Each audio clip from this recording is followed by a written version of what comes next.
Okay, so let's get started. So today I want to talk about GIT and Cox ring. And so let me just remind you that, so what we've been doing using GIT is we've been describing birational maps and birational morphisms via quotients of a larger space. So, and I'll specify that this is really variation of GIT allows us to exhibit both sides of a birational map as quotients of a larger space.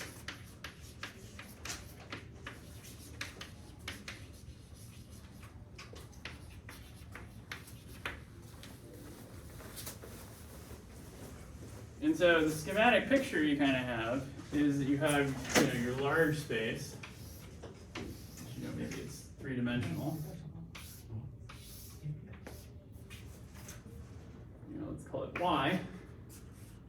And there's some action on this space of some group G, which for us is just going to be a torus every time. So I mean, this group G could just be like the multiplicative group. And for all the examples we did, it was the multiplicative group, although you might make it multiple copies of the multiplicative group to kind of make the construction more general.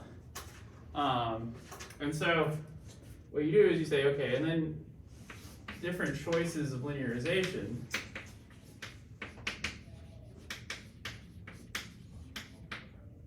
So really what we have here is we have Y and an ample line bundle, but in a lot of the cases the line bundle is just going to be trivial because maybe we'll be in a case where we don't have any non-trivial line bundles.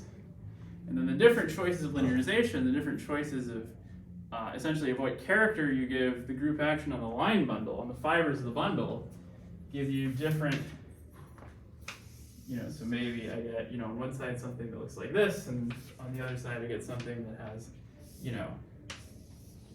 that I've blown something up, and then, maybe it's like the blowdown, but it's going to be some birational map going back and forth. Okay, so there's many perspectives on this. So part of what's going on in the GIT perspective is that there's choice of linearization. It says, oh, well, I have to, I have some, so without the linearization, there's a lot of points you have to throw out. You might have to throw out all the points because those give you bad, unstable orbits that aren't closed. But once you put the linearization in, you've kind of pushed yourself away from the zero sectional line bundle, and then you have the luxury of avoiding landing at zero. But there's going to be some points that still go to zero. So in one case, you might be saying, well, I have to remove this locus. So this might be bad on the left side. In the other case, you might be forced to remove this locus. This is bad on the other side. This is just kind of a summary of the example we did last time, but I'm just drawing it kind of in more abstract terms because this is kind of a more general story. And so on one side, you remove this locus, you contract. The other side, you remove this locus, you contract. And here it's like, schematically, it's like here, I am taking the quotient of something two-dimensional to get something one-dimensional. Like this is a P2, a rational surface like a P2 or an A2, that's when I take the quotient, it gets me a P1. Okay. All right, so the beauty here is that downstairs, I am encoding, so on one of these spaces, so it might be so on one of these spaces, I have like a divisor that I'm contracting in this example, but it might be that I have like a curve that I'm flipping or flopping. But here, because I'm contracting a curve, then if I want divisors on this variety here, it's enough to describe divisors over here because, it's just a divisor over here gives you a divisor over here via push forward. And, there's some redundancy, but that's okay. So, and in particular, if I want to describe ample divisors over here, I can just pull back and it comes from some divisor that's not ample on the other side. So the reason I bring this up is because what we'd like to do is, so what we've done so far is to say, given this, we can produce this. But what you really want to do is you'd like to go the other way around, right? Because you'd like to say, okay, given this birational map, or just given this variety, how can I construct birational morphisms from this variety, or just birational contractions more generally from this variety, given the variety here, how can I produce this thing? So we'll have x, and x prime maybe, and so the goal is to produce y with the action of g given x. Okay. And so how do we, so it seems like this is maybe a really difficult task, right? Because, it seems like I have a lot more information on y than I do on x. But in fact, we have extra information on x because what happens is that the Picard group on x is more complicated, because up here, the data of the linearization, if you have one linearization versus another, you get different line bundles downstairs. So that data of the linearization gets captured via the different line bundles you get downstairs. And then on the other hand, well, it's like, okay, I want to recover y as a function of x. Well, you can just say, well, y, it's just some g bundle over x, and then maybe we add some extra stuff to make it a little larger, to maybe partially compactify. Okay, so that's like kind of a hand-wavy argument. But I think what may be a little more plain is if we can think of this in an algebraic sense, then it becomes a little bit easier to see how it's possible to get y from x. So the idea is that x, it's going to, I can just recover x as proj of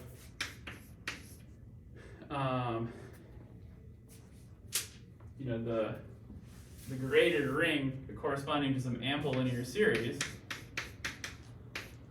n greater than or equal to 0, x O of nd for d ample,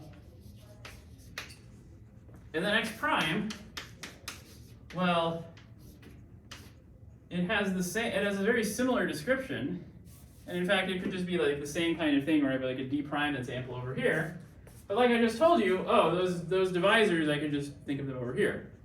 I could just say, well, if I pulled it back or took the strict transform or whatever, I get divisors over here. So this is proj of a different graded ring, be cohomology, not homology.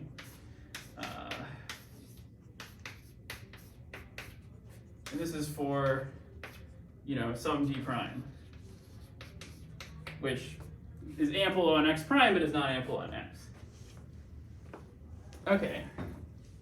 And so the idea is like, okay, if I want to make y, I should just combine like both of these rings together, and then the GIT quotient is just selecting some part in the big ring to give me this or this. And that's exactly what we do. We say, okay, well,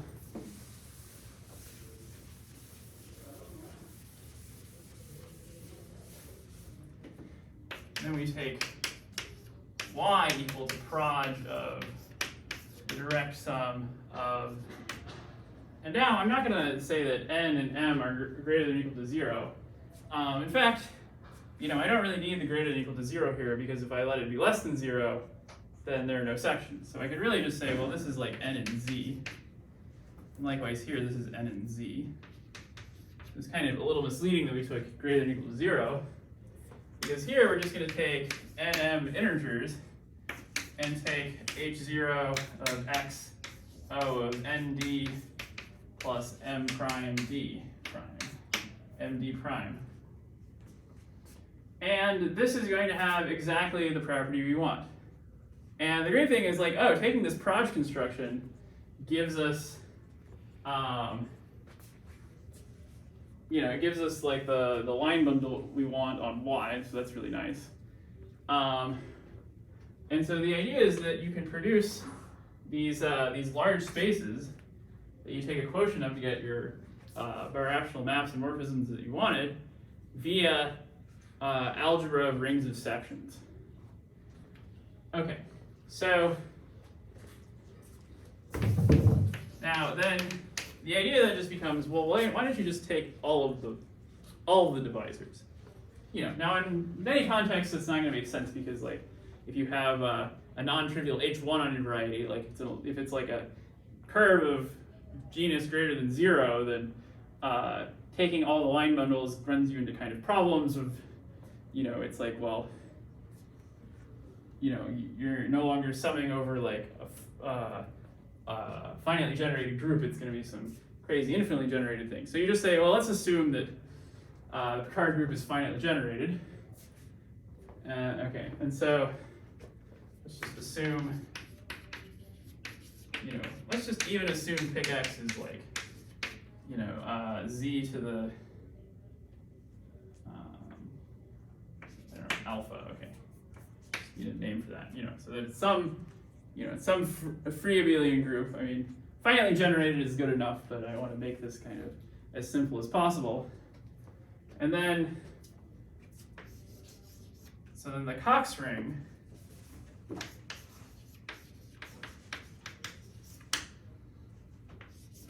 I'll just call R of x. This is going to be equal to the direct sum over D in the Picard group of all the global sections.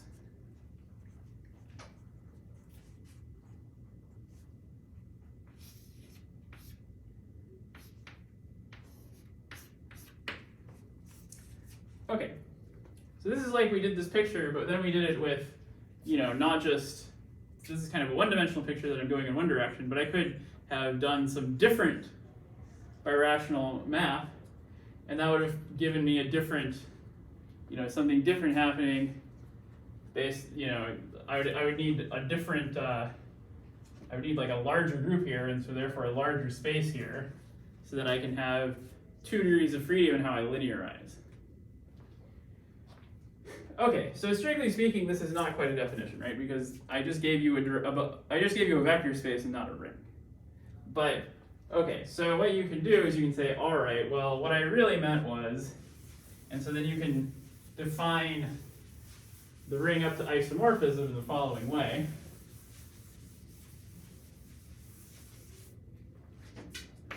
So real definition.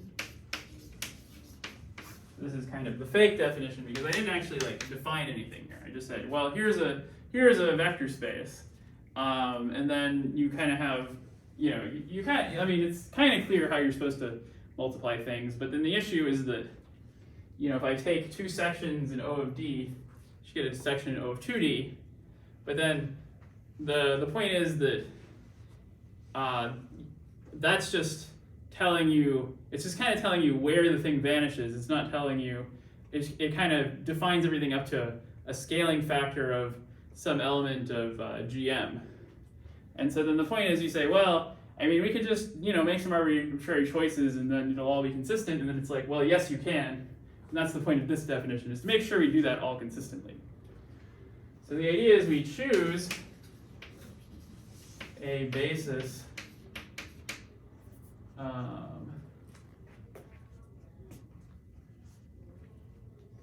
so we're just going to choose E1 up through D alpha of the Picard group. And then, let's see. And then we can define R as a subring of, I take the function fields on X, and then I adjoin T1 up through T alpha. And then I want all of these to be, these are allowed to be positive or negative. And then I just take the subring corresponding to effective divisors. So the idea is that, this ring is a graded ring, and you can think of everything in here as, you have a rational function, and then you say, okay, well then I test it against all of these t's, and I say, well, does this have higher order of vanishing along each of the d's and no poles anywhere else? So this is the subring of, and this is just generated by f, the product of ti to the ni, where v, so the vanishing along di of f is greater than or equal to, I guess I want negative here, just to, though I guess it doesn't really matter. I can just replace t's with their inverses as long as I'm consistent here. And f has no other poles.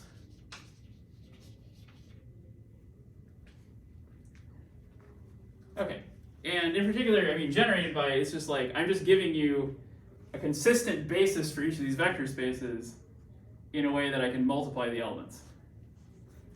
Because that's what this vector space is, right? It's just the, it's just the rational functions that have no worse than poles along D. And so, making this choice lets me be consistent about what this vector space looks like in a way that I can multiply sections and add them and all that. Okay, so that is the definition of the Cox ring. And let's see, so should I state the theorem now or maybe save it for later? I think let's start with an example.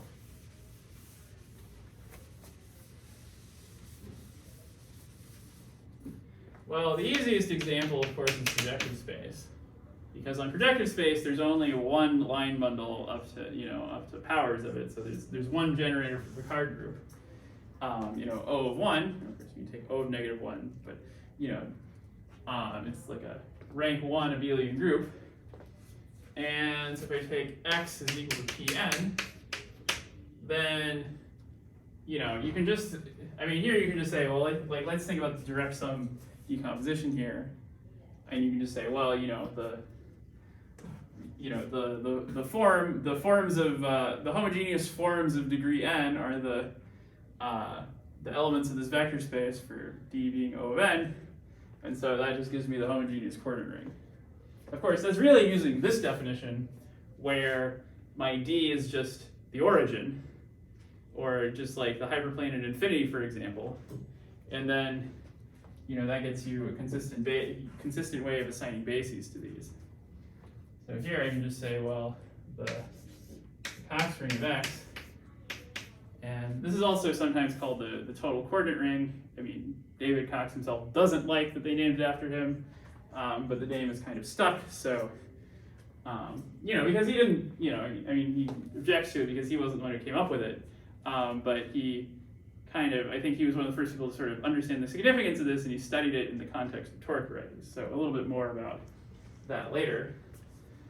So here we get the polynomial ring in n variables.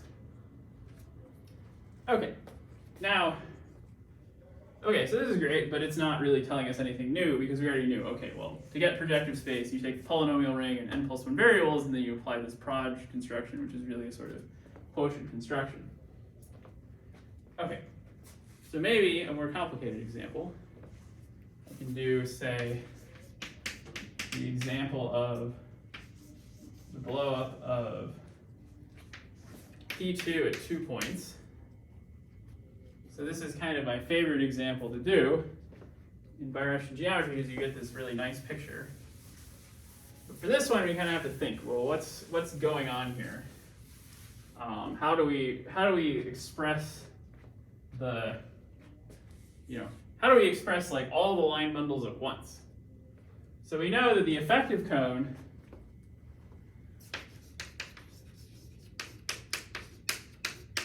it looks like the cone over a triangle. And at the bottom we have E1, E2, and then up here we have L minus E1 minus E2.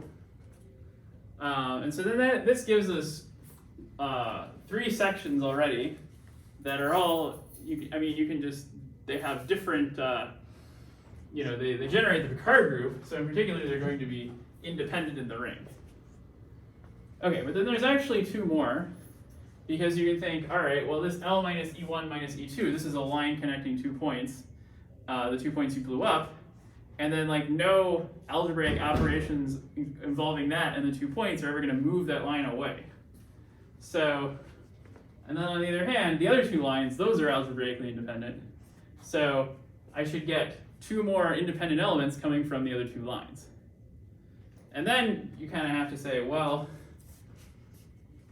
is there anything else? And it turns out there isn't. You get L minus E1, L minus E2. So I can think of these as like X, Y, Z, E1, and E2. And then, I get the same, the birational geometry pictures, I kind of divide this up into the cones corresponding to the different models I can get. And here this tells me, well, this isn't really a proof, it's just sort of an informal argument, but in fact it is true that R of, this is the blow up at 2 points, R of the blow up P2 at 2 points is given by the polynomial ring in 5 variables. Okay, so already we see the Cox ring does not uniquely determine the variety, because this is also the Cox ring of P4. So what's the difference here? Well, the thing to remember is that what motivated this was we wanted to find a large space with a group acting on it that would recover our original space and also different birational models. So for one thing, we shouldn't have specified the ring. We should have specified the ring along with the group action. And our group action is by a torus, which means we have to decompose the ring into characters. That is, we have to give a grading on it. Excuse me. So, sorry. Yeah, so here the grading is just by the total degree. And then here the grading is by the class in this cone, because this cone is living inside the space of the Picard group tensor R. So it's not just the ring, it's the ring along with the grading, because we want to take, in this case we're going to take spec of this ring and then do the GIT quotient on that space to recover our varieties. I mean, that's what we're doing here. Is like when you take proj of this ring, it's really taking a quotient of the affine space, and you're choosing the positive, like the linearization corresponding to, these guys being sections of an ample divisor. Sorry, I might have forgotten, but what are these bisections, or these sort of lines in the triangle? What are those exactly? Oh, okay, yeah. So the lines in the triangle are telling you. You were talking about wall crossing before, right? Yeah. Those are the walls that you're crossing when okay. you do the VGIT. I see. So it's like here you get the whole variety. Mm-hmm. Here you contract to a P1 cross P1. Let me actually draw these in. Might be too small to see on camera. And then, on one side you're contracting one of the guys, on the other side you're contracting the other one. So the idea is it's P2 blown up at 2 points, you contract one or the other, and then down here you got this. So yeah, so that's something I was going to mention later, but yeah, those lines are giving you the different models that you can get by contracting, by basically taking a divisor on here. This is the ample cone inside. You take a divisor on there, you take section ring of that divisor, and you take proj of that. That gets you one of these models. So if you take the divisor in the ample cone, you get the variety back, but if you take the divisor in one of these other cones, you get the corresponding model. And that just corresponds to, you take this ring, you take, and with the grading that tells you the group action, and then picking a linearization is like picking out, the ring. Like it really just looks like the cone over this. Picking a linearization is picking out a ray in here, and then that ray gives you the ring of sections of a specific divisor, recovering this as the GIT quotient. And that's like the whole story, yeah.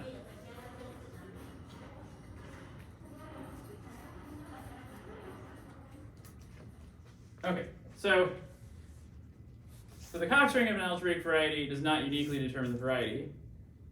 The Cox ring with a grading also doesn't uniquely determine the variety, but it's a little bit better because it's uniquely determining the variety up to birational something. I mean, certainly it gives you, you can certainly recover the birational class of the variety from that, but you're getting a little bit more. You're getting kind of, what's the right way to say this? Well, the idea here is that, I have a bunch of divisors on this, and then these are all the models I can get just by contracting divisors, or by doing either small modifications where I do like a flip or a flop, or I contract a divisor. And then the edges of this cone correspond to contracting to smaller dimensional varieties. So here, both this Hertzberg surface F1 and this P1 cross P1 can be contracted to a P1. That's this side, and down here you're contracting to a point. And this also comes from the GIT picture because when you have something that's semi-stable but not strictly stable, then then those are the kinds of things you're getting. Okay, other questions?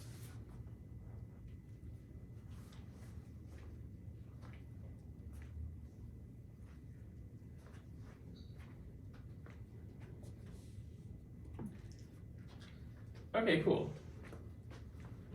So I have a question. Okay. So this picture, it seems like we're only considering like fauna stuff. Is there like, can okay. you run this program for Claude-Biot or general type?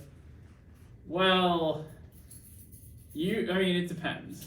Yeah. So the issue with trying to do this for a Claude-Biot or a general type is that this ring, you might be able to define it, but it might not be finally generated. With a Fano, being Fano guarantees the ring is finally generated. So, so we say that a variety is a Morey dream space if the Cox ring is finally generated. Maybe there's like an extra hypothesis there, but I think, maybe we want it to be like not crazy singular, but I'll just say that we say that X is a Morey dream space if the Cox ring is finitely generated.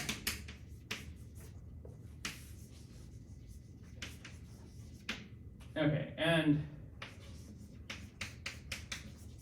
so it's a theorem due to BCHM, Birker, Cassini, Taken, and McKernan, that Fano varieties, in fact, let's just say log Fano varieties, even though I haven't defined that yet.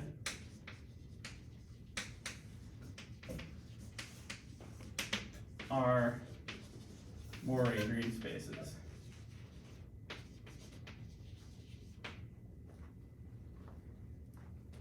Okay, so in general, it's kind of hard to show something is a Morey dream space.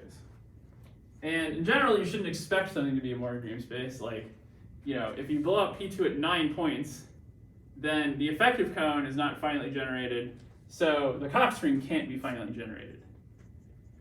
So, there are certain obstacles based on the birational geometry of your variety to this being finally generated, but one can show, and this is, so I should say that this terminology, which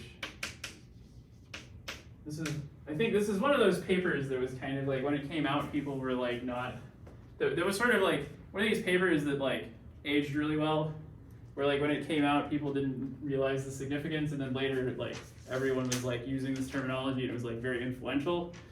So the paper is called Mori Dream Spaces in GIT, and that's where they introduce this terminology, and they make this conjecture, which is basically like, well, if the minimal model, you can be confident in making conjecture like that, because it's like, if the minimal model program is true, this conjecture will hold, and that's how they proved it, is they showed their version of the MMP, which was enough to solve most of the problems, or like a lot of the problems in the field were like, with these techniques, it was good enough to take care of them.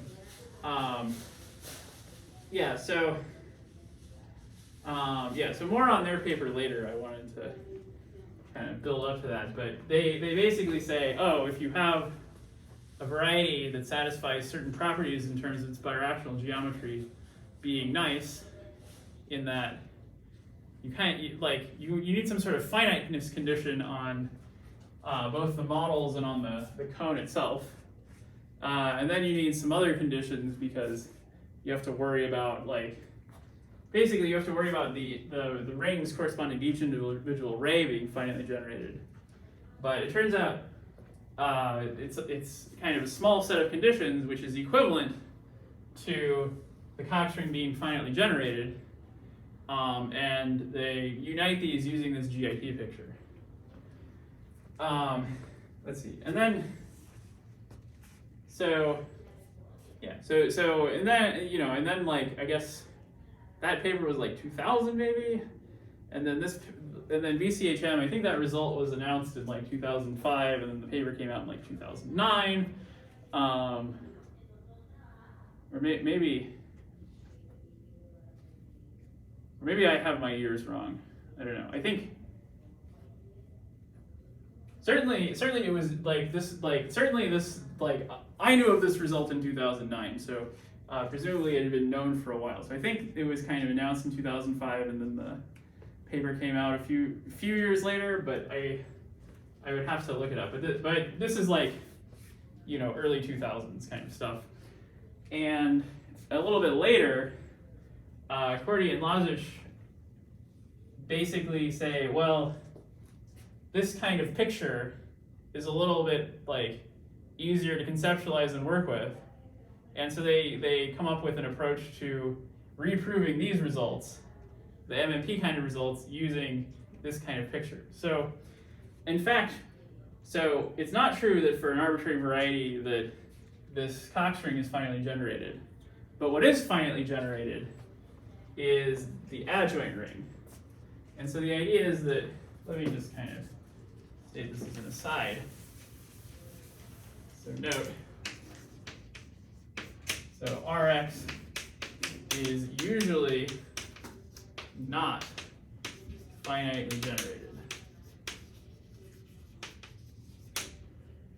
Okay, so, and the exceptions there's kind of three sets of exceptions that I know of. So if you card number one, then you sort of get this for free. But then your birational geometry is not very interesting, so it doesn't really do much for you. Log faunal varieties, that's kind of the most widely known class of varieties where this holds. And then there's complexity 1T varieties, which are like toric varieties, but it's kind of a weakening of the idea of a toric variety, where instead of you have a full dimensional torus acting on your variety, you have a n-1 dimensional torus acting on your variety, and the quotient is a P1. And in that case, the Cox ring is also finitely generated, and there's a whole really nice theory of these things. And instead of having like a fan that describes what's happening, you have kind of a fan that varies over P1, that's telling you what the fibers of the, because the fibers should be toric varieties. It's telling you what the fibers are. Let's see. So what's a good example of that? A good example of that is if you take the total space of the tangent bundle on P2, then that's not a toric variety, because the, let's see, I think for that to be a toric variety, you need the vector bundle to split or something. But it is a complexity 1T variety. And let's see. So I mean, if you take the projectivization of the tangent, of the cotangent bundle or the tangent bundle, because then it's like, well, I still have the two-dimensional torus acting, but it's not, I can't extend it by a one-dimensional torus. So when you take the quotient, you get, you know, something one-dimensional, which is going to be a rational curve, because it's covered by rational curves, and you know that, I mean, that's a log Fano, but it's also complexity 1T variety, and you know, that also has a finitely generated Cox ring. But moreover, you can reconstruct the Cox ring using this kind of polyhedral divisor technology. And then, so those are the three. And then after that, you can also sort of say, well, if you have like a hypersurface inside a Mori dream space, you can put conditions on it to also be a Mori dream space, you know, using Picard-Lefschetz type theorems. You can say, well, I know that I can lift such divisors and this sort of thing. And but other than that, I don't really know of much in the way of general results about things being Mori dream spaces. Okay, so like the most famous, well, like one other famous result about Mori dream spaces is a negative result, which is, so Kastrat and Tevelev showed that the F conjecture was false, which this conjecture said that M0 n bar should be a Mori dream space, or rather, like, that was one way to prove the conjecture. Like, I think the actual conjecture was something about divisor classes on that variety, but this is the moduli space of n points on P1 up to projective equivalence. And in fact, so for small values of n, like up to 6 or 7, it's a log Fano, and therefore a Mori dream space. But eventually it ceases to be a log Fano, and I forget what the latest was. So in Kastrat and Tevelev's original paper, they showed it wasn't a Mori dream space for like n equals like 113 or something, and then people sharpened up the techniques and got it down to like the teens at least. And you know, I'm not sure what the state of the art is. Maybe it's like 11 or something, but I'd have to check. Is it just expected that most of them are not? Yeah, because like once one of them is, like the higher ones won't be. Okay. Right, because you can just, you know, like anything that's happening for n equals 12 is also going to be happening for n equals 13. Yeah. You know, any sort of divisor you can find on n equals 12, you can just pull back to n equals 13. So the bigger ones are going to not be Mori dream spaces. And so it's just kind of an accident of small numbers that it's not. But I mean, that one's kind of surprising because it's like very close to, like you can almost construct it as like a toric variety or a log Fano or this or that, but it doesn't, you know, quite happen. Okay. Oh yeah. So the other thing that, you know, so this is not always finitely generated, but if you instead take for any D1 through D and effective, then the adjoint ring, sorry, I don't want effective here, I want ample. Yeah. The adjoint ring. And then I take H0, take the sum over all, yeah, let's make this an M, all the ni greater than or equal to 0 of H naught of X O Kx plus the sum ni di. This is finitely generated. So this is another consequence of BCHM. And then in the Cordy-Lazich kind of approach to birational geometry, they try and prove this result directly via, you know, I mean, this is always via kind of an inductive argument, and that's also inherent in this paper, is this inductive argument. And also this sort of, you know, looking at effective cones and breaking them apart into pieces and all that, it's all kind of hidden in here. Okay, how are we doing on time?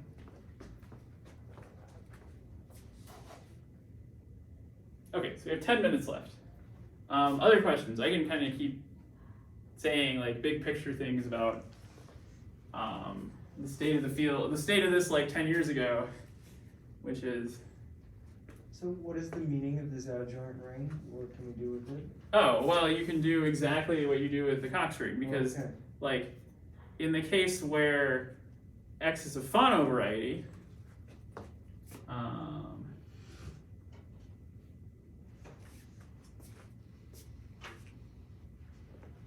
maybe this is not what I want.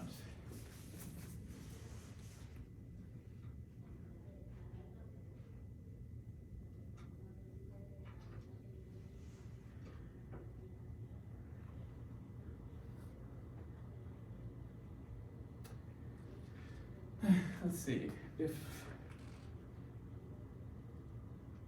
Is KX supposed to be like negative here or something? no, this is fine. I think maybe I want something better, that it's actually this that's.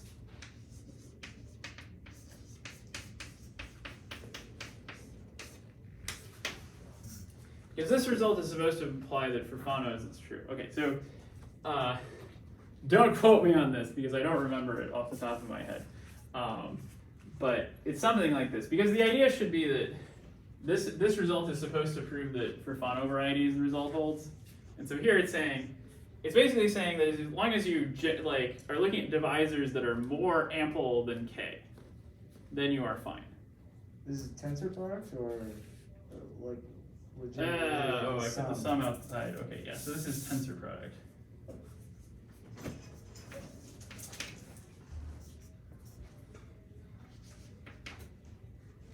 There we go. Okay, don't quote me on this. Yeah, but the idea is that at least for this formulation, it's like, okay, if it's Fano, then I can just get any, I can say, well, I take all of the generators of all the effective classes, or like, this doesn't even need to be effective. So I just say like, let's just find some classes that the positive cone in those classes contains everything inside, and then we'll make them really small, and then as you make them smaller and smaller and smaller, eventually you can write it as kx plus ample, because k itself is the negative of an ample class. So this is saying when k is the negative of an ample class, we can get everything. Yeah, and so this argument is like, well, wait a minute, how can you make things arbitrarily small? Well, this is why like boundaries and KLT singularities show up, where you have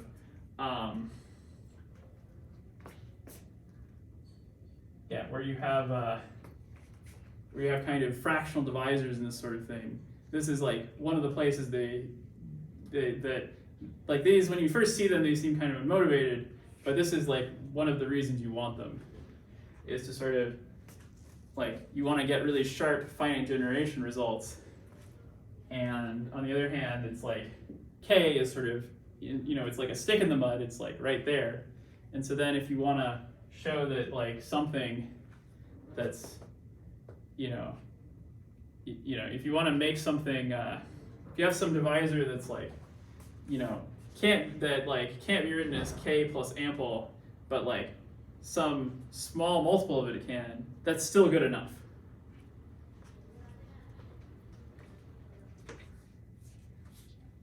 Okay, other questions?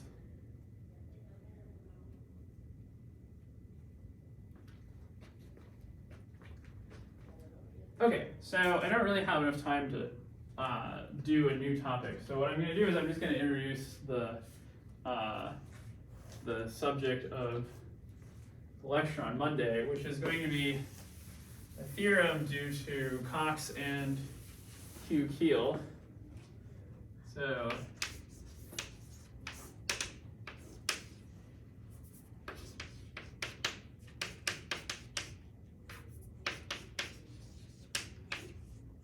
which says that, let's see, I can't,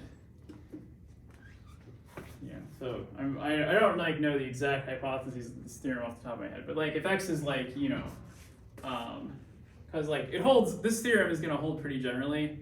When I defined this ring, it was for like the card group, but for this theorem to like actually be correct, you really need to define this for the class group. But let's just say for smooth varieties, everything will be true as I've stated it. So for a smooth projective variety, this is sort of true based on what I wrote on the board.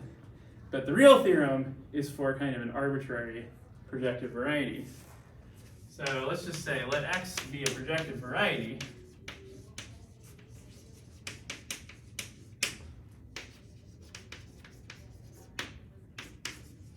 Well, then X is a toric variety.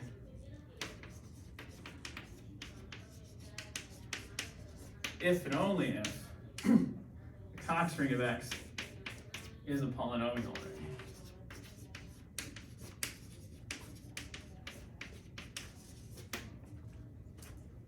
Okay, so next time I'll say a little bit about how both directions of this are proved.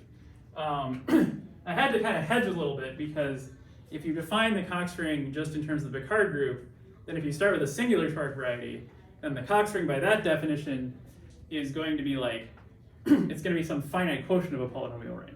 But when you throw back in the Weil divisors that aren't Cartier, you actually still get a polynomial ring. So it's kind of amazing the way that works.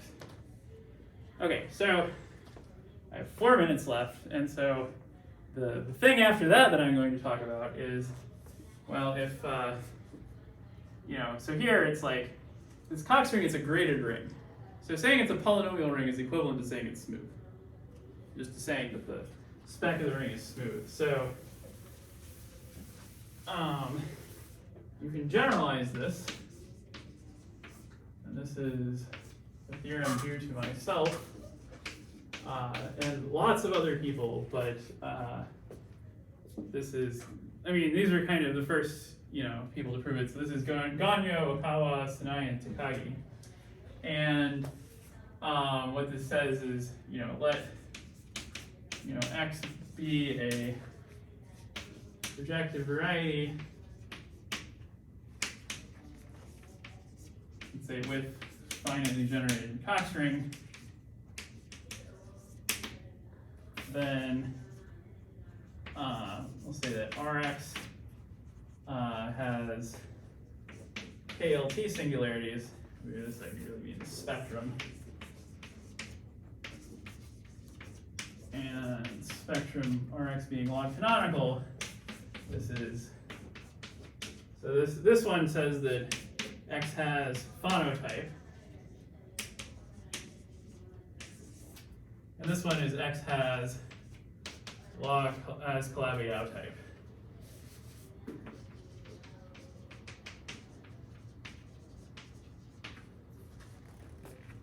Yeah, and then, the Morey-Drew-Space condition for phono varieties, you don't really have to worry about it because it's automatic. For the log Calabi-Yau part, it's kind of obnoxious, but yeah, we don't really have we don't really know what the right sort of statements are when it's not finally generated, unfortunately. So over here, so Cox proved one direction that toric implies polynomial ring. Hugh and Keel proved the other direction, and then I proved this direction on both of these, and lots of other people following gave alternate proofs of both directions.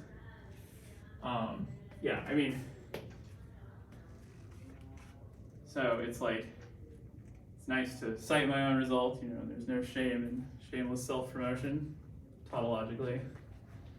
So, yeah, and we'll talk about both of these theorems over the next week. Okay, any questions? We have like 2 minutes left. Okay, well, let's call it a day then.